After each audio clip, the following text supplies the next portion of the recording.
Olá, nós estamos com você em multiplataforma pela Rádio Câmara Bauru, no 93,9 FM, nos canais abertos e fechados da TV Câmara Bauru, emissora pública que cobre os assuntos, lógico, de interesse da sociedade, também no YouTube, para você ter tudo atualizado no dia a dia. O pontapé do ano legislativo traz uma série de demandas e a liderança do governo tem esse papel de intersecção aqui entre a comunidade, aqueles que são representantes populares eleitos por você e o Poder Executivo. Milton Sardin está conosco no estúdio aqui da Rádio TV Câmara. Obrigado por vir conversar conosco. Nelson, obrigado você mais uma vez pela oportunidade. Quero agradecer aos telespectadores e aos ouvintes da Rádio Câmara. E estamos aí para conversar o que você querer falar com a gente. Milton, a liderança na Câmara, você tem experiência do plenário, né, das conversações naturais e necessárias entre os governos, as demandas que são prioridades dos vereadores. Você, um vereador que traz muita demanda daqueles que te procuram no gabinete, a gente já fala disso, mas como você vê esse novo papel, que é, além do teu trabalho parlamentar, ter que dedicar uma energia aqui em tentar aproximar, tirar eventuais ruídos para encaminhar as questões aqui junto ao Executivo? Pois bem, eu conversei com a prefeita na oportunidade, quando eu recebi o convite, e falei para ela que é a questão de manter a harmonia entre o Executivo e o Legislativo, né?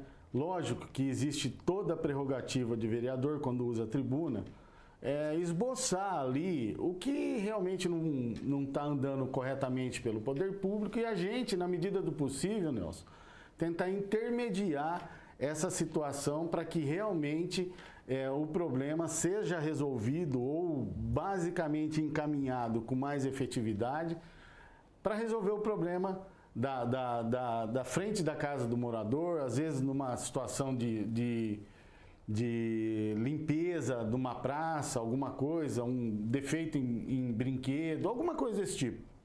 Então, tem agendar reuniões para os vereadores. É verdade, parece que não, mas existe esse papel também, né, de agendamento, e a gente tem feito e coordenado isso daí junto à prefeita e o gabinete dela. Daí tem sido muito bacana e os vereadores, na medida do possível, têm sido atendidos nesse quesito também. Outro detalhe que é legal comentar aqui é em relação à independência dos dois poderes, o Legislativo e o Executivo.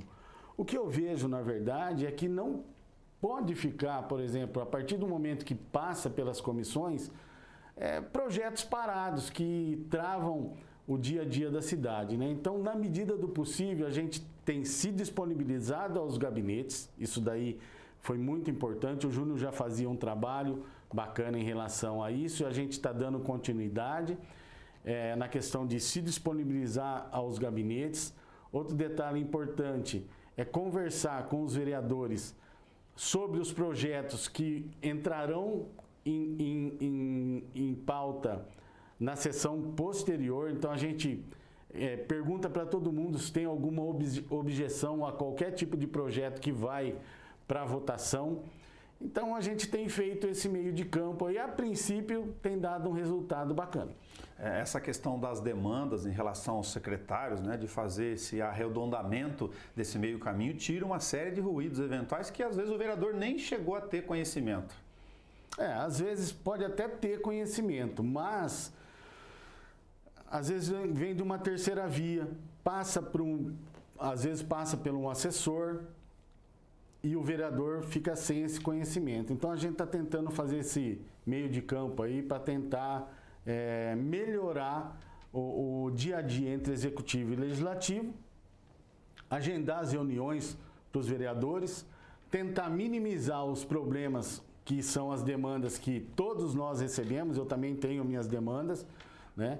E assim, o bom entendimento é para que o executivo resolva o problema de todos. E além disso, a estratégia, lógico, da prefeita, que vai encaminhar através do líder, falando, olha, esse projeto aqui tem uma ação programada para mais curto prazo, para ver se o vereador compreende na comissão a liberação, por exemplo, dessas ações. Na verdade, quando fica alguma pendência em relação a qualquer movimentação que esteja parado nas comissões, às vezes fica faltando um parecer de uma comissão um conselho de saúde. E às vezes fica 30 dias o projeto parado. não é mais essa a ideia. Então a gente vai atrás do Conselho de Saúde para tentar pegar um parecer aí e passar para o relator e para o presidente da comissão que o projeto está parado, para que dê um andamento mais rápido nesse processo. Legal para as pessoas entenderem, né? Para quem nos ouve e nos assiste, que tem as duas frentes de demanda de comunicação, né? A articulação interna aqui com os colegas, o Milton, lógico, está no plenário, está na mesa, vamos falar um pouquinho mais sobre isso também. E aí, do lado de lá, como é que você conversou com a prefeita, com os secretários, falou, olha, vocês precisam ter uma vazão de informações de retorno para que eu seja abastecido rápido para poder alimentar lá o diálogo. É isso aí. Essa questão, esse relacionamento, né? É um relacionamento pessoal entre os vereadores, os seus gabinetes, o executivo, o gabinete executivo e mais os secretários. Mas o papel da liderança e tem o papel na mesa diretora também, que é a condição institucional, a relação da casa com todas as representações da sociedade. Como que você vê essa atribuição adicional? A atribuição a gente já fez parte da primeira secretaria na época do biênio do Segala, né? Nós fomos o primeiro secretário. Eu vejo com naturalidade, na verdade, essa situação. Mas também nós nos empenhamos para estar na mesa, eu, o Júnior como presidente, o Serginho como vice-presidente, o Marquinhos como primeiro secretário, para verificar a possibilidade, Nelson, como eu já antecipei, sobre a possível projeto de construção do novo prédio ou melhoria do ambiente de trabalho, melhoria para a TV Câmara, melhoria da condição de salário no que for questão jurídica e legal. Por que não? Você está entendendo? Às vezes um pessoal fala, olha, mas o que acontece aqui embaixo, às vezes respinga lá em cima. Não, são poderes independentes. Então, eu vejo uma melhoria no ambiente de trabalho, vejo uma melhoria na questão do prédio, um prédio novo, por que não? Independente do executivo. Eu vejo uma melhoria num carro para o presidente andar. É isso que a gente vê. Então, um aparelho melhor para qualquer, um software mais avançado para qualquer setor da Câmara Municipal, para que o andamento de tudo que acontece aqui dentro, não é pouca coisa, é que vocês não mensuram, mas não é pouca coisa, para que seja um dia a dia melhor, para que todo mundo fique mais tranquilo e trabalhe com mais eficácia no dia a dia, que os resultados, na verdade, sejam melhores. Então, foi essa questão aí que fez com que a gente formasse um grupo de pessoas, né? Acabou dando certo a questão da mesa, mas é em função disso daí, para melhorar o dia a dia da Câmara Municipal em relação a tudo que acontece fora daqui, é um dia a dia normal do vereador que muita gente conhece. E como é que você vai organizar aí a tua vida? A gente vai falar de algumas demandas suas, porque é uma energia que você tem que despender para a liderança, né, os trabalhos institucionais da mesa. E você comentou na segunda-feira, muito interessante isso, né? Várias câmaras municipais têm o tempo do líder, né? Senão ele usa o tempo dele como parlamentar, tem suas demandas, para poder fazer outra ação que é importante. É verdade. Eu acho que 5 minutos, né, seria um tempo ideal e importante para a liderança prestar a conta, na verdade, antes do término da sessão e responder os questionamentos dos vereadores que realmente tem, não adianta. A cidade é muito grande, as demandas são muitas demandas, né?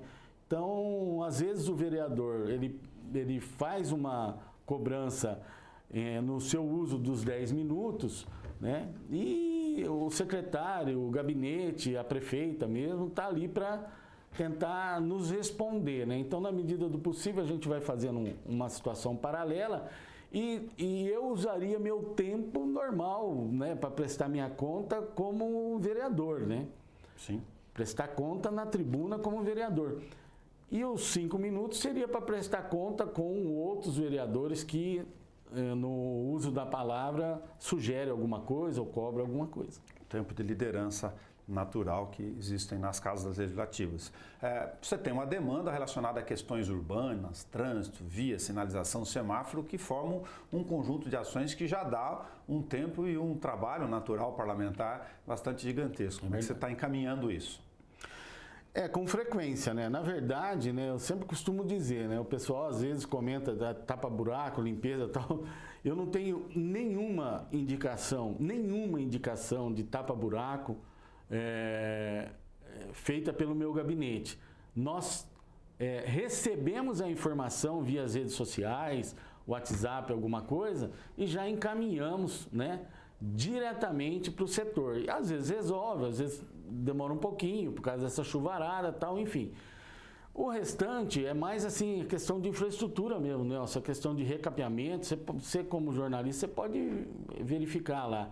É recapeamento, é uma solicitação de asfaltamento, é uma solicitação de implantação de iluminação numa praça que não tem, às vezes um término de asfaltamento de final de rua, por exemplo, você pega a parte de baixo do Beija-Flor, todas as ruas que findam próximo ao córrego lá do Barreirinho, na parte de baixo do Beija-Flor, assim, são 4 casas de um lado, 4 casas do outro, e não tem a conclusão não ter o término da rua, né? Espaço. É muito estranho isso daí, porque na época foi a Coab, se eu não me engano, que construiu, eu não lembro, mas faz muito tempo. Sim.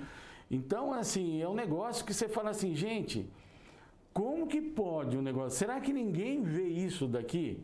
Porque eu sempre costumo dizer, assim, ó, por exemplo, se existe um hospital, você pode construir outro. Se existe qualquer outra situação pública que já existe, você pode construir outro. Olha só, eu vou dar um exemplo claro aqui. Hospital das Clínicas.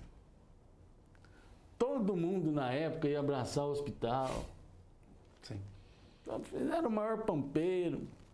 Tinha gente que dormia no hospital para que fosse inaugurado, tal, essas coisas. Você vê só hoje, acabou a conversa. A prefeita foi lá para falar com o secretário, para verificar a possibilidade de melhorias no atendimento ali. Mas assim, aquele puta negócio lá, perfeito, funcional, mas assim, ninguém fala mais, só porque que abriu? Só porque abriu? Então assim, são situações que a gente precisa ser coerente em todas as esferas. Antes de inaugurar, antes de solicitar, no intervalo do processo que está se adaptando para que seja aberto, e depois também dar continuidade, né? Na medida do possível, explorar mais o que já tem. E o que não tem é novo, porque o que não tem em Bauru, tirando todas as esferas antes do registro, né? Do início, da data que Bauru foi fundada,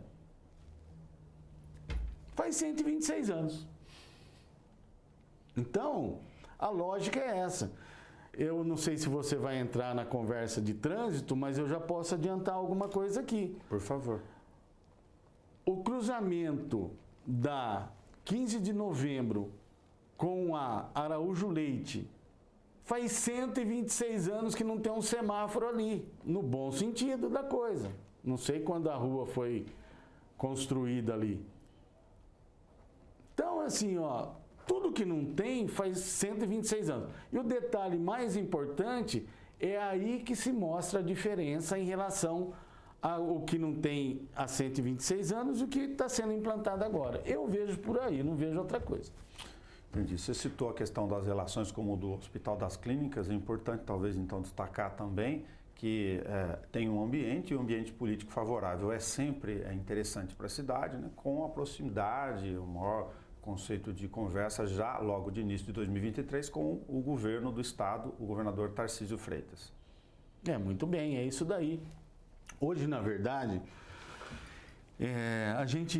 existe Bauru, eu acho que está num momento bom. Tem gente que fala mal, mas eu acho que está num momento bom. A prefeita tem um relacionamento muito bom com o governador. O vice-governador é do partido da prefeita e do vereador Júnior Rodrigues, que é o nosso presidente aqui da Câmara. O acesso à Casa Civil com o Kassab, 4 ministérios, basicamente, são do partido, lá em Brasília. E detalhe, nós temos um senador que foi eleito por São Paulo com mais de 10 milhões de votos. Astronauta brasileiro, o primeiro.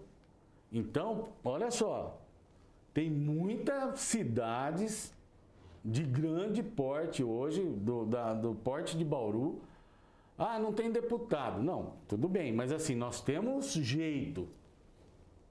Nós temos jeito. Nós precisamos verificar essa questão do aeroporto. É inadmissível Bauru não ter. Nós já fomos na Latam. Enfim. Estou agendando com a Azul agora para verificar a possibilidade dos voos regulares para São Paulo. Não precisa de 3 voos. Sabe o que eu costumo dizer? E todo mundo sabe disso daí, quem é da minha idade para cima. É o seguinte, na época, a TAM descia com o Fokker 100 aqui, Nelson, com 3 voos diários. A capacidade da aeronave na época, se não me falha a memória, era 99 passageiros, mais a tripulação. 3 voos diários. 3 voos diários. Era a coisa mais linda ver aquele jato, que na época era enorme, Sim. passar, circundar a cidade inteira e descer no aeroporto. Quem estava no Bauru Shopping na época, na hora que ouvia o avião pousar ou as turbinas ligadas, saíam do Bauru Shopping para ir na cerca, cara, para ver o avião. Hoje, a aeronave da Azul, ela desce no Mursa Tobias a mais de 18 quilômetros daqui. A questão do taxiamento antes do pouso ou da decolagem. Então, assim, ó, ninguém vê avião aqui em Bauru. O pessoal não sabe que tem voo por Nordeste final de semana, não sabe. Gente que tem poder de voar, não sabe. Então, a gente precisa levar essas informações e, detalhe, aproveitar dessa questão política que hoje nos favorecem, não tenha dúvida disso, para tentar pelo menos um voo diário de manhã e um voo de volta à noite. E de retorno. Não precisa mais que isso. Eu tenho certeza absoluta que o negócio sai lotado, tanto na ida quanto na volta. Nelson, eu costumo dizer e faço um desafio para você. Quantas mensagens de voo da Latam ou da Azul você recebe nas suas redes sociais? Você é potencial cliente para voar. Então, por exemplo, eu particularmente que fico movimentando as redes sociais basicamente um tempo do dia, eu não recebo nada. Então, por exemplo, o pessoal não tem a visão disso daí. Por exemplo, num outdoor, num raio de 70 quilômetros por Bauru, por exemplo, você pega a Rondon, para quem vem de Lins, para quem vem de Penápolis, apesar que quem está em Lins, ele pode ir para Rio Preto ou vir para Bauru. Mas tem uma demanda regional centralizada. Tem a demanda, quem está em Marília, quantos carros saem de Bauru, saem de Marília, saem de Lins que vão para São Paulo? Sabe qual a per capita? No mínimo, com alimentação, pedágio e combustível, R$600, R$700. Se o cara for sozinho, ele toma essa conta sozinho. Agora, se ele for com alguém, racha ali e acabou. Do contrário, coloca um plano de voo, divulga isso daí através de outdoor, de Bauru com conexão para o mundo, seja para Campinas ou voar para São Paulo. Então, assim, ó, dá para ser feito, não é um bicho de 7 cabeças, mas nós precisamos da questão política envolvida. Vamos ver se aproveita o Marcos Pontes, que é do ramo, inclusive, né? Entende disso. Né? Mas já estava, né?